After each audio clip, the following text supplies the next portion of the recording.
இது மகிமை நேரம். மகிமை டிவி நேயர்களுக்கு மீண்டும் என் அன்பு கலந்த வாழ்த்துக்களை தெரிவித்துக் கொள்கிறேன். இன்றைக்கு கடைசியாக நாம் தியானிக்க இருப்பது இயேசு கிறிஸ்துவின் இரத்தத்தின் முழுமையான ஆசீர்வாதத்தை நாம் பெற்றுக்கொள்வதற்கு நாம் அவருடைய பாதத்தில் காத்திருக்க வேண்டும் என்பதை குறித்து நாம் தியானிக்க இருக்கிறோம்.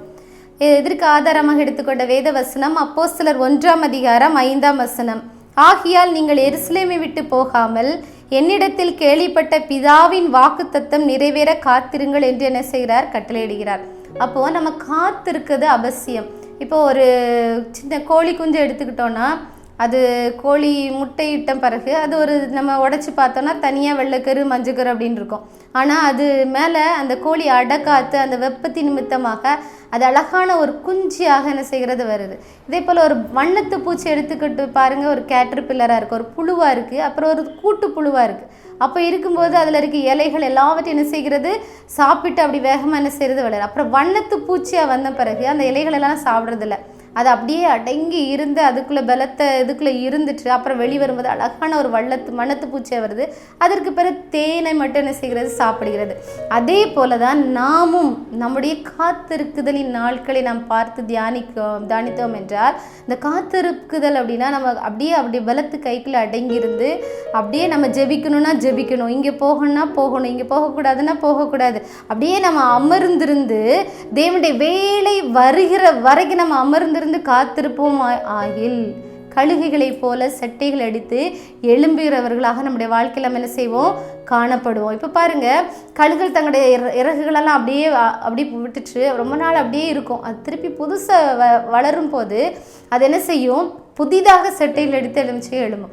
பறவைகளை பார்த்திங்கன்னா ஒரு குறிப்பிட்ட தூரம் வரைக்கும் தான் என்ன செய்யும்? தன்னுடைய சிறக்கைகளை என்ன செய்யும்? அடித்து பறக்கும். ஒரு குறிப்பிட்ட லெவல் தாண்டின பிறகு என்ன செய்யாது அப்படின்னா செட்டைகளை அடிக்கவே செய்யாது. அப்படியே செட்டைகளை விரித்துட்டு அப்படியே என்ன செய்யும்? அப்படியே பறந்து கொண்டு இருக்கும். அதே போல தான் நம்முடைய வாழ்க்கையிலும் முதலாவதாக நம்ம ஒரு ஊழியம் செய்கிறோம் அல்லனா ஒரு காரியத்தில் தேவனுக்காக இறங்குறோம் அப்படின்னா முதலாவதாக அற்புதங்களையோ அடையாளங்களையோ நிறைய காரியங்களையும் நம்ம இடத்துல என்ன செய்ய முடியாது? பெற்றுக்கொள்ள முடியாது. சாட்சியின் அனுபவங்களை நாம் கேட்க முடியாது. நாம் தேவனுடைய பலத்து கரத்துக்குள்ள அடங்கி இருந்து தேவன் நம்ம எடுத்து உபயோகப்படுத்துறது வரைக்கும் அவருடைய பலத்து கைக்குள்ள அடங்கி இருப்போமானால் அந்த அடங்கி இருக்கக்கூடிய நாட்களில் நம்ம என்ன செய்யணும்? தேவனுடைய வேத வசனங்களை உட்கொண்டு ஒரு பியூப்பா அந்த கூட்டுப்புழு எப்படி இருக்கிறதோ அது போல வேத வசனங்களை உட்கொண்டு நம்ம அனுதினம் நம்ம வளர்ச்சி அடையும் போது ஒரு நாள் நம்முடைய வாழ்க்கையும் ஒரு வண்ணத்து பூச்சி போல உலக மக்கள் எல்லாம் பார்த்து விரும்பத்தக்கதாக நமக்கு மேலான ஒரு ஆசீர்வாதம், ஒரு தேன் சாப்பிட்டு வாழக்கூடிய ஒரு ஆசீர்வாதமான வாழ்க்கைக்கு தேவன் நம்மை கொண்டு செல்ல வல்லவராக இருக்கிறார். அப்போது நாம் இந்த காலகட்டத்தில் காத்திருக்க விரும்பாமல் தேவனுடைய பாதத்தில் அமர்ந்திருக்க விரும்பாமல் நாம் பெரிய காரியத்தை வாழ்க்கையில் சாதிக்க வேண்டும், உலகத்தில் அச்சீவ் பண்ண வேண்டும் நினச்சா அது நம்மளால் ஒரு கூடாத காரியம். இதற்கு அடையாளமாக தான் அந்த இன்செக்ட்ஸ்லாம் நமக்கு கடவுள் நினைச்சாங்க, ஒரு எடுத்துக்காட்டாக நமக்கு நினைச்சாங்க சொல்லி தராங்க. அப்போது நம்முடைய வாழ்க்கையிலும் தேவனுடைய பாதத்தில் அமர்ந்திருந்து காத்திருக்க வேண்டும். அவருடைய பாதத்தில் நம்ம அதிக நேரம் காத்திருக்கும் போது அதிக ஆசீர்வாதங்கள், அதிக அற்புதங்களை அடையாளங்களை நீங்கள் என்ன செய்ய முடியும்? மற்ற மக்களுடைய வாழ்க்கையில் செய்ய முடியும். அதிக நேரம் காத்திருக்கும் போது அதிக நேரம் பாருங்கள், இயேசு கிறிஸ்து 30 வருடம் என்ன செஞ்சாங்க? காத்திருந்து இந்த ஊழியத்தை செய்கிறதுக்கு தான் அவங்க என்ன செஞ்சாங்க? இந்த பூமிக்கு வந்திருந்தாங்க. ஆனால் பிதாவின் பாதத்தில் 30 வருடம் காத்திருந்து அதுக்கு பிறகு தான் ஞானஸ்நானம் பெற்று ஊழியத்தை 3 வருஷ காலம் வல்லமையாக செய்ய முடிந்தது. அப்போ இயேசு கிறிஸ்துவுக்கு 30 வருட காலம் காத்திருக்குதல் தேவைப்பட்டுச்சுன்னா நம்முடைய வாழ்க்கையில் நம்முடைய காலகட்டங்களில் நாம் எவ்வளோ தூரம் தேவனுடைய பாதத்தில் காத்திருப்பது மிக மிக அவசியம். நீங்கள் நினைக்கலாம், இன்னைக்கு எல்லாருமே என்னை புறம்பே தள்ளிட்டாங்க, நான் என்ன காரியம் செஞ்சாலும் தேவன் எனக்கு சொல்ல போய் தானே நான் செய்கிறேன், எனக்கு எந்த அற்புதங்களும் இல்லையே அடையாளங்கள் இல்லைன்னு சொல்லி வேதப்பட்டிருக்கீங்களா? வேதனைப்பட வேண்டிய அவசியம் இல்லை. இன்னும் உங்களுடைய காத்திருப்பின் காலங்கள் முடிவு பெறவில்லை என்பதை தெரிந்து கொள்ளுங்க.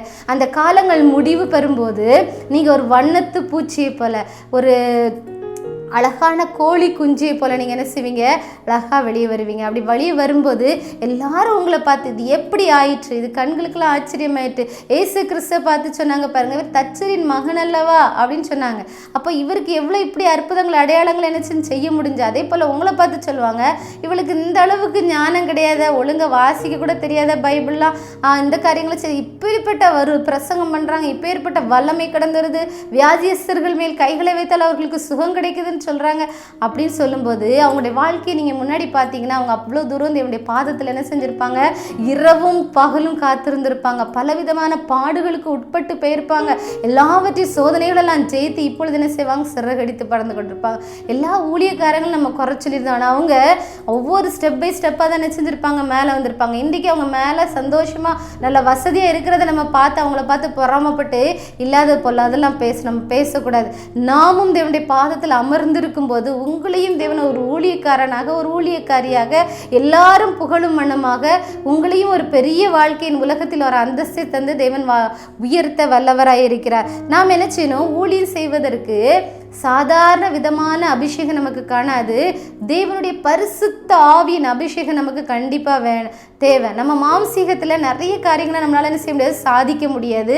தேவனுடைய அபிஷேகம் இருந்தால் மட்டுமே ஊழியத்தில் நிலைநிற்க என்ன செய்ய முடியும். அப்போ இந்த பரிசுத்த ஆவியின் அபிஷேகம் தேவனுடைய காத்திருக்கும் போது தான் நமக்கு என்ன செய்யும், கிடைக்கும். அப்பேற்பட்ட அபிஷேகம் நம்மை நிரப்பும் போது நீங்கள் உலகமெங்கு போய் எல்லாருக்கும் சாட்சிகளாக நீங்கள் என்ன செய்வீங்க, இருப்பீங்க. உங்கள் வாழ்க்கை ஒரு சாட்சியாக இருக்கும், உங்கள் வார்த்தை ஒரு சாட்சியாக இருக்கும், உங்கள் நடக்கை ஒரு சாட்சியாக இருக்கும். நீங்கள் உட்காரும் போதும், நீங்கள் எழும்பும் போதும், நீங்கள் போகும்போதும் உங்களுடைய வாழ்க்கை எல்லாமே ஒரு சாட்சியாகும். பேதுரு நடந்து போகும்போது அப்படி நிழல் பட்டு நிறைய பேருக்கு என்ன செஞ்சு சுகம் கிடச்சிச்சு. இந்த பேதுரை பார்த்தா ஏசு என்ன செஞ்சார், நீ அன்பாக இருக்கிற என்று செஞ்சுன்னு கேட்டார். இப்பொழுதும் தேவன் உங்களை பார்த்து கேட்குறார், நீ என்னுடைய பாதத்தில் காத்திருப்பாயா என்று சொல்லி என்ன சிலர் கேட்குறார். நீ எங்கள் அவருடைய பாதத்தில் காத்திருக்கும் போது இயேசுவான உயிர்த்தெழுந்த பிறகு செய்த அற்புதங்களை அடையாளங்களும் போல உங்கள் வாழ்க்கையிலும் ஒரு உயிர்த்தெழுதல் கடந்து வரும் பாருங்க. அந்த உயிர்த்தெழுதலின் போது நீங்க பெரிய வல்லமையும் அடையாளங்களையும் அற்புதங்களையும் என்ன செய்வீங்க, அநேகமாக என்ன செய்வீங்க. ஏன்னா இந்த உலகத்துல நமக்கு மாம்சத்தோடு இரத்தத்தோடும் மட்டும் போராட்டம் இல்லைங்க, வான மண்டலத்தில் இருக்கிற பொல்லாத ஆவிகளின் சேனைகளோடு நமக்கு என்ன செய்யுது, போராட்டங்கள் உண்டுன்னு சொல்லி நமக்கு எழுதப்பட்டிருக்கு. ஆனால் நீங்கள் பயப்படாதீங்க, நீங்கள் கலங்காதீங்க, நான் என்ன செய்தேன், உலகத்தை ஜெயித்தேன்னு சொல்லியிருக்கிறார். நமக்காக சிலுவையில் மரித்த இயேசு எல்லாவற்றையும் ஜெயித்து வெற்றி சிறந்தார் பாருங்க. அவர் காத்திருந்தார்.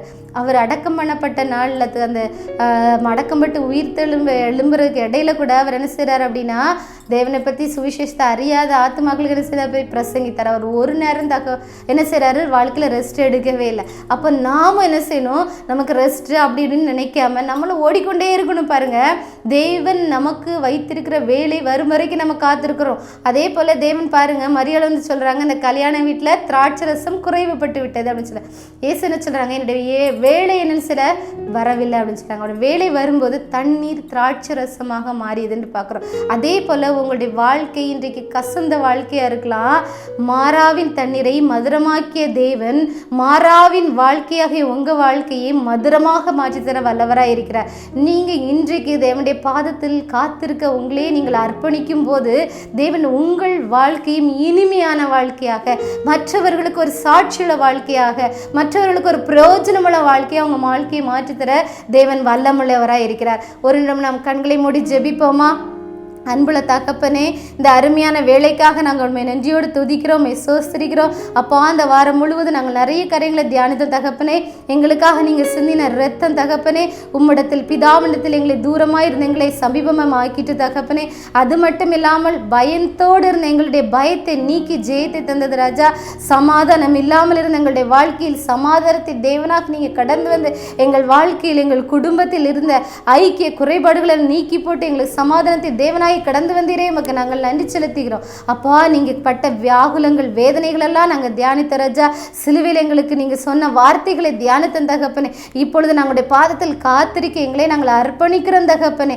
அப்பா, அந்த ஒவ்வொரு பிள்ளைகளும் அர்ப்பணிக்கும் போது தகப்பனே, நீங்க அவங்களை எடுத்து பயன்படுத்த போறீங்க, உமக்கு நன்றி. அவருடைய வாழ்க்கை மற்றவர்களுக்கு சாட்சி அமைப்பதற்காக உமக்கு நன்றி செலுத்துகிறோம் தகப்பனே.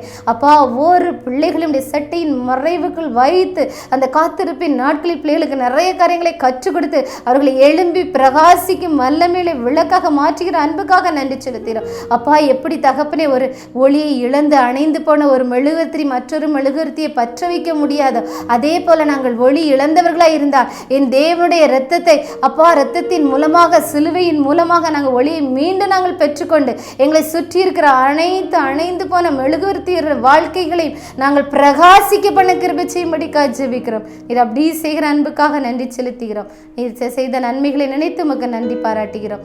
எல்லா துதி கன மகிமைக்கே செலுத்துகிறோம். மீட்பர் இயேசு கிறிஸ்து மூலம் ஜெபிக்கிறோம் எங்கள் ஜீவன நல்ல பிதாவே, ஆமென்.